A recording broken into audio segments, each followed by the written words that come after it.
नमस्कार जी, मैं Shifali secret of your life programme में आपका तहे दिल से स्वागत करती हूँ। एक बार फिर से आपके सामने हाजिर हैं ज्योतिष और विज्ञान की ढेर सारी बातें लेकर। इस बार आ रहा है सावन का महीना। जो सावन का महीना है वो 2 महीने चलने वाला है, यानी शिव भक्त हैं वो बहुत ज़्यादा प्रसन्न होंगे।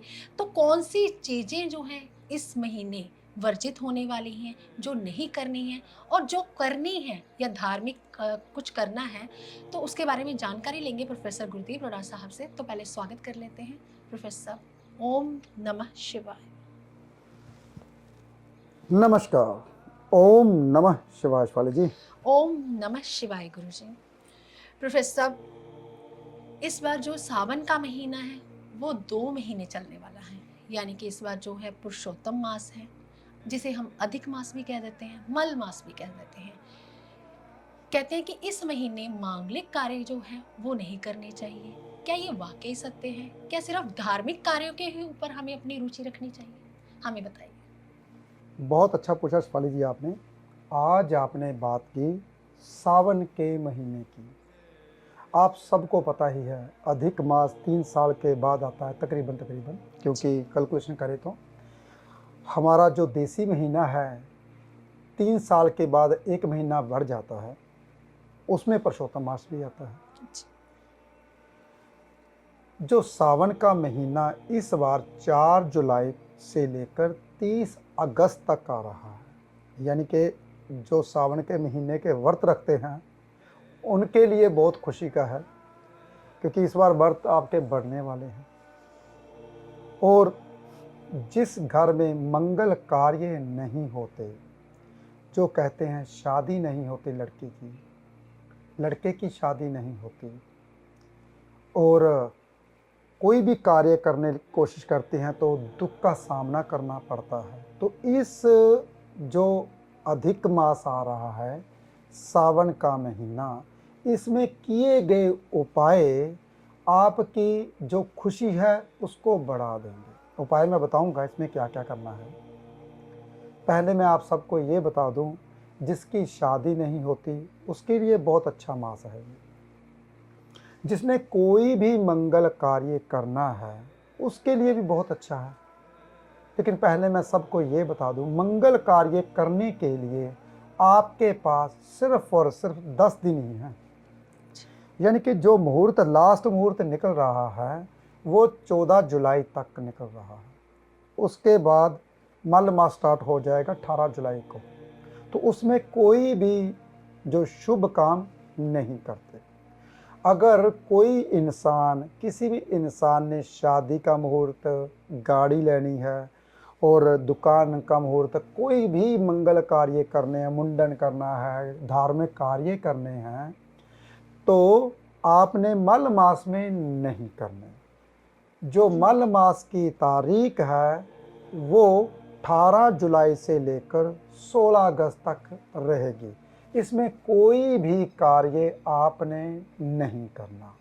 हाँ, जो मुहूर्त है, लास्ट मुहूर्त मेरे ख्याल में जो निकल रहा है वो 14 जुलाई का निकल रहा है। प्रोफेसर, यानी कि अगर हमने कोई मंगल कार्य करना है अभी के वक्त, वो 10 जुलाई फिर या फिर 14 जुलाई को हम कर सकते हैं।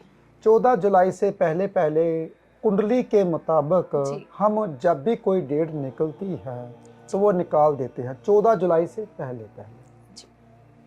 तो 18 जुलाई से लेकर 16 अगस्त तक कोई भी मंगल कार्य, ना धार्मिक कार्य करना है, ना नई गाड़ी, ना शादी विवाह।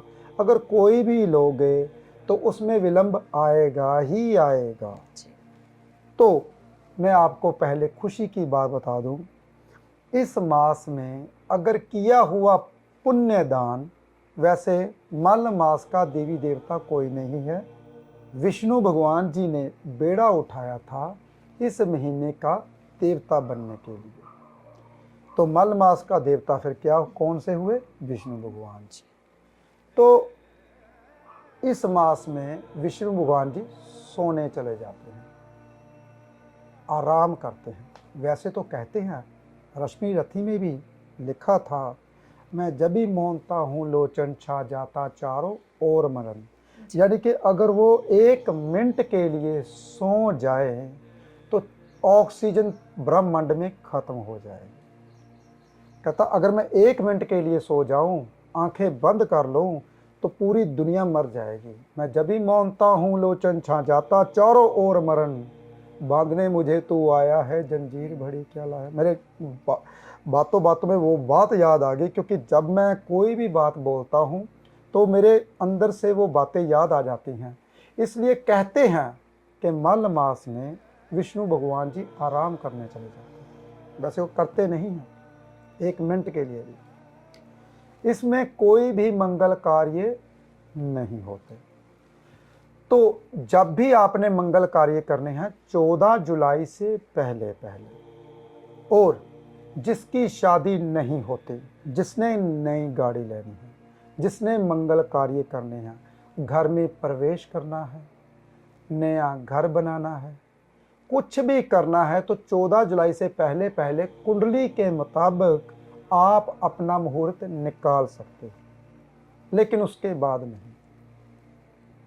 जो सावन के महीना 2 महीने का आ रहा है, उसमें अगर कोई व्रत पूजा आराधना करता है, जैसे कि अगर किसी की शादी नहीं होती, भांग धतूरा चढ़ाता है, पंचामृत चढ़ाता है, गुलाब की पत्तियां चढ़ाता है, दूध में डालकर, दूध में शक्कर डालता है।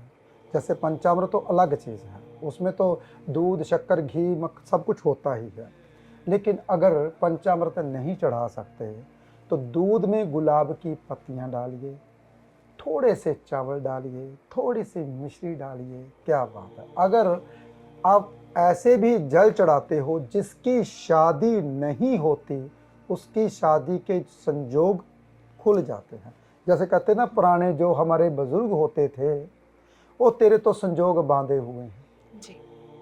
तेरे, तभी तेरी शादी नहीं होती, तू अपने संजोग खुलवा के लेके आ। तो जो पंडित होते हैं हमारे ब्राह्मण, वो आपको उपाय देते हैं संजोग खुलाने के, कि आपके संजोग खुल जाएं। लेकिन सावन के महीने में अगर आप व्रत और ये उपाय करते हो तो उसके संजोग खुल जाते हैं। अगर लड़की है या लड़का है, अगर जल चढ़ाता है, भोले शंकर को सावन के महीने में खुश करता है। वैसे तो पहले से खुश हो जाते हैं, सावन का महीना आता है तो आपको पता ही है सावन का महीना कैसा होता है। यानी कि सूर्य कर्क राशि में प्रवेश कर जाते हैं। जब सूर्य कर्क राशि में प्रवेश करते हैं तो क्या होता है, बादल आते हैं, जल जो ऊपर से आता है वो साफ आता है। देखिए फिर जब सूर्य वृश्चिक राशि में आते हैं, जो ऊपर से जल बरसता है वो गंदा होता है। दीपावली के बाद जो आपने पटाखे फोड़े होते हैं, वो गंदा जल ऊपर से बरसता है। तो जब कभी सूर्य देव मीन राशि में आते हैं, सूर्य देव जब आते हैं मार्च से लेकर अप्रैल तक, यानी कि मार्च की 14-15 तारीख से लेकर अप्रैल की 14-15 तारीख तक जो बरसात होती है वो थोड़ी सी नमक वाली होती है, क्योंकि सूर्य देव मीन राशि में आए। सूर्य देव मीन राशि में बादल आते हैं, बरसते ही आते हैं, सीधा पानी ले लिया उन्होंने और समुद्र का, कई दफ़ा समुद्र की भाप लेते हैं, कई दफ़ा समुद्र की नमी, समुद्र की छोटे छोटे क्या ना, उसके पानी बादल के बीच में घुस जाते हैं। तो वो जब बादल आते हैं तो नमकीन बरसात होती है जी। जब वृश्चिक राशि में सूर्य देव होते हैं, वृश्चिक राशि किसकी होती है, गंदे पानी की। तो जब कभी वृश्चिक राशि में सूर्य देव आते हैं तो तब बरसात होती है, वो बरसात थोड़ी सी काली गंदगी वाली होती है। तो जब कर्क राशि में, जबकि सावन का महीना क्यों अच्छा होता है, क्योंकि कर्क राशि में सूर्य देव आए। ऐसे ही पानी, 3 पानी हमारे भीतर हैं, 3 पानी ही बाहर हैं, समुद्र का पानी, गंदा पानी और पीने का पानी, जो हम पीते हैं। ऐसे ही हमारे भीतर भी 3 पानी है, पसीने का पानी, मलमूत्र के द्वारा, जो हमारी नसों में चलता है, खून के द्वारा, जो जीवन दान देता है। कर्क यानी कि चंद्र, वृश्चिक और मीन। जब कभी सूर्य देव कर्क राशि में आते तो साफ पानी की बरसात होती है, वो पानी आप पी भी सकते हो। इसलिए इसमें पैदावार बढ़ती है। जीव जंतु जो होते हैं वो जन्म लेते हैं। देखिए, तो जो शिवरात्रि आती है उसमें जीव जंतु की मुक्ति होती है, इसमें जन्म लेते हैं। तो कोई भी किया हुआ जो उपाय होता है सावन के महीने में, वो आपके लिए कारगर होता है। आप कैसे कर रहे हो? शादी के लिए तो मैंने आपको बता दिया। अब आपका कि कौन सी वजह से आप परेशान हो, जैसे जी। कि मन, आपने बोला कि कोर्ट केस चल रहा है, बहुत परेशानी है, तो हम उपाय कौन सा करें? ये जो 2 महीने आपके लिए आ रहे हैं, ये वरदान आ रहे हैं, इसमें आप उपाय कर सकते हो। उड़द की दाल साथ में लीजिए, गुड़ लीजिए, वो दान कीजिए और कच्ची लस्सी भोले शंकर को चढ़ाइए। इससे जो कोर्ट केस में फंसे हुए हैं वो दूर हो जाएंगे। पर देखना पड़ेगा कि आपके शनिदेव 8 हाउस में बैठे हैं या 12वें हाउस में बैठे हैं या 6ठे हाउस में बैठकर 8 हाउस को पीड़ित कर रहे हैं तीसरी दृष्टि से।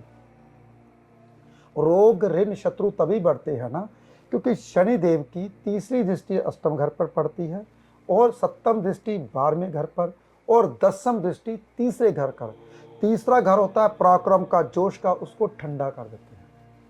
6ठे हाउस के जो शनिदेव होते हैं बहुत ज़्यादा खराब होते हैं। शनिदेव तो वैसे 11वें घर में कहते हैं बहुत अच्छे होते हैं, 10वीं घर में भी बहुत अच्छे होते हैं, 7वीं घर में भी बहुत अच्छे होते हैं। ये मैंने अच्छे घरों में बताया, जिस घरों में अच्छे होते हैं। 9वें घरों में भी अच्छे होते हैं, मकान जब जमीन बना देते हैं। चलो मेरी बातें आगे चली गई, जी। बातें करते हैं फिर मल मास की और सावन के महीने की। जी प्रोफेसर, अभी आपने 3 तरह के पानी की बात बताई हमें। जैसे कि आपने बोला कि शरीर के भीतर भी जो है वो 3 तरह का पानी होता है। अगर हम बाहर की बात करें तब भी 3 तरह का पानी होता है। यानी कि तन, मन, धन के साथ इसका पूरा नाता है। अगर हमें कोई भी तरह की दिक्कत आ रही है, किसी भी तरह की परेशानी आ रही है, अगर हम बात करें कि चंद्रमा जो है कुंडली में 99% लोगों का खराब होता है, तो इसमें कौन-सा उपाय किया जाए? शेफाली जी, सावन के महीना जो होता है वो चंद्र का ही होता है, जी, बिल्कुल। क्योंकि चंद्र की राशि में सूर्य देव आए। चंद्र, बरसात का पानी अगर आप छत के ऊपर रखते हो, इससे जो आपकी मानसिक परेशानियां हैं वो दूर हो जाती हैं। सभी लाल किताब वाले बोलते हैं बरसात का पानी, बरसात का पानी, लेकिन उत्तम बरसात का पानी कौन सा होता है? वो होता है सावन सावन के में। महीने का।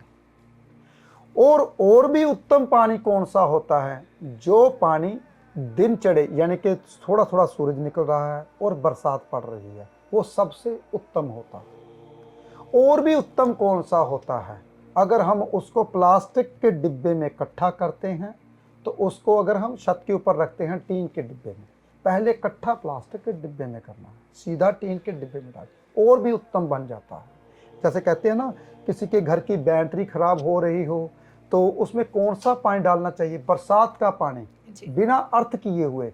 अगर आप किसी भी लोहे के बर्तन में उसको इकट्ठा करोगे, उसका अर्थ हो जाएगा, वो भारी हो जाएगा। अगर किसी प्लास्टिक में डालो, कई दफ़ा पता ना आपको करंट नहीं लगता लकड़ी के ऊपर, प्लास्टिक के ऊपर, तो वही कारण है, वो अर्थ नहीं होता। वो हल्का पानी जब बैटरी में डालते हो, बैटरी में डालते हो, तो वो अच्छी चलती है।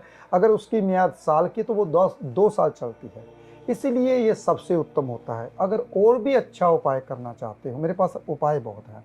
तो आप दिन की बरसात सावन के महीने में ऐसे आप अपने हाथों को कीजिए, हाथों के ऊपर आपके जो बारिश है वो पड़नी चाहिए। इससे भी आपका जो मन है वो शांत रहेगा। घर में जो खुशियाँ नहीं आ रही वो आनी शुरू हो जाएगी। जी प्रोफेसर, आजकल पति-पत्नी में जो मनमुटाव है ना, वो बहुत ज़्यादा है। तो सावन का महीना आ रहा है। आप ही ने कहा कि ये सावन का महीना इस बार 2 महीने चलेगा। तो उसमें हम कौन-सा ऐसा उपाय करें ताकि पति-पत्नी के जो संबंध हैं, वो मधुर हो जाएँ? शेफाली जी, आपने क्या करना है, मैंने अभी भी बताया कि जब भी आप सावन के महीने में जल चढ़ाने जाते हो, तो मधुर संबंध के लिए मैंने गुलाब की पत्तियाँ, जिसकी शादी नहीं होती, गुलाब की पत्तियाँ, लेकिन गुलाब जल हो सके तो वो भी बीच में डाल सकते हो आप। अगर जिसके संबंध बिगड़ रहे हैं, तो गुलाब जल बीच में डालकर, गुलाब की पत्ती के साथ साथ गुलाब जल भी बीच में डाल दीजिए, और साथ में आप शक्कर, गुड़ की जो शक्कर होती है वो बीच में मिक्स कर सकते हो। थोड़े से चावल, दूध, आधा पानी, अगर ऐसे जल चढ़ाते हो, और जल चढ़ाने का तरीका तो वैसे मैंने बता रखा है अपने सभी एपिसोड में, 3 बजे से लेकर 4 बजे के बीच में अगर ऐसा चढ़ाते हो तो जो भोले शंकर जी को लगता है वो अमृत लगता है। 4 से लेकर 5 बजे के भीतर चढ़ाते हो तो वो भोले शंकर जी को दूध लगता है। 5 से लेकर 6 बजे के बीच में चढ़ाते हो तो वो जल लगता है। तो तकरीबन तकरीबन चढ़ाने का जो समय है 4 से 6 के बीच में होना चाहिए। अगर आप 4 बजे नहीं उठते, 5 से 6 भी बहुत अच्छा समय है, वहाँ भी चढ़ा सकते हो। उसके बाद तो फिर आप जैसे कर्म कांड कर रहे हो वैसे ही फल मिलता है। जी प्रोफेसर साहब, अभी आपने बताया कि पुरुषोत्तम मास, जिसे हम मल मास भी कहते हैं, अधिक मास भी कहते हैं, वो 18 जुलाई से लेकर 16 अगस्त तक है। क्या उस टाइम के वक्त, उस पीरियड के दौरान हम कुछ ऐसा करें, कोई धार्मिक कार्य ऐसा करें जिससे हमारे परिवार की या हमारी जो है वंश वृद्धि वो अच्छे से हो जाए? शेफाली जी, उस मास में जितनी आप पूजा आराधना करते हो तो आपको सबसे ज़्यादा फल उस मास में मिलना शुरू हो जाएगा। कैसे? क्योंकि देवी देवता कोई भी उस मास के अधिकारी नहीं हैं, सिर्फ विष्णु भगवान जी हैं, वो भी आराम करने चले जाते हैं। तो फिर आप कोई भी पूजा आराधना, ऐसे नहीं कि आपने जगराता करा लिया, यज्ञ करा लिया, कुछ ऐसा नहीं करवाना। सिर्फ मेडिटेशन करनी है या अपना घर में बैठ के भगवान का नाम लेना है। उस वक्त किया हुआ पूजा आराधना आपको दूसरे मास से ज़्यादा लगता है। लेकिन अगर आप उस वक्त दान पुण्य करते हो तो वो भी लगता है आपको, क्योंकि जो भगवान है, सबका करता है, वो तो आराम करने चले गए। लेकिन दूसरों के लिए अगर आप कुछ भी उपाय करते हो, जैसे कि अपनी कुंडली के मुताबिक, ऐसे नहीं करना चाहिए। जी कई बिल्कुल। दफ़ा कुछ लोग क्या करते हैं, चावल का दान करने चले जाते हैं तो चंद्रमा उसका छठे हाउस में होता है। छबील लगा लेते हैं आजकल पानी की, तो चंद्रमा छठे हाउस में छबील नहीं लगानी चाहिए। चंद्रमा अगर कहीं अच्छा बैठा हो तब भी आप छबील लगाइए, चावल का दान दीजिए, चीनी का दान दीजिए। तो गेहूं का दान कई दफ़ा करने चले जाते हैं जब सूर्य कभी कभी कहीं खराब होता है, शनि और राहु के साथ बैठा होता है। ऐसा बिल्कुल भी नहीं करना होता। कुंडली के मुताबिक ही उपाय करना होता है। जैसे कुंडली के मुताबिक उपाय बनते हैं, वैसे ही अगर इस मास में आप दान पुण्य करते हो तो आपको लगता है आपके घर में मंगल कार्य होते हैं, जो भी आपके संबंध हैं वो मधुर होते हैं। जी प्रोफेसर साहब, आज आपने हमें बहुत अच्छे ढंग से समझाया कि श्रवण मास जो 2 महीने का आ रहा है, तो उसमें कौन से ऐसे धार्मिक कार्य करना है, कौन सा जल चढ़ाना है, कैसे जल चढ़ाना है और किस वक्त जल चढ़ाना है। पुरुषोत्तम मास के बारे में भी आपने बता दिया। अगर धार्मिक कार्य करते हैं, ये सारे कार्य जो भी करने हैं आपने कुंडली दिखाकर करने हैं, बिना कुंडली दिखाए आपने कुछ नहीं करना, क्योंकि ऐसे भी दान दिया जो है वो बिल्कुल भी नहीं लगता, बल्कि उसका नुकसान ही हो जाता है। अगर आप हमारे चैनल पर नए हैं, हमारे चैनल को लाइक करें, वीडियो को शेयर करना बिल्कुल भी ना भूलें। हम जल्द ही अगले एपिसोड में मिलेंगे। फिलहाल आज के लिए इतना ही। ओम नमः शिवाय।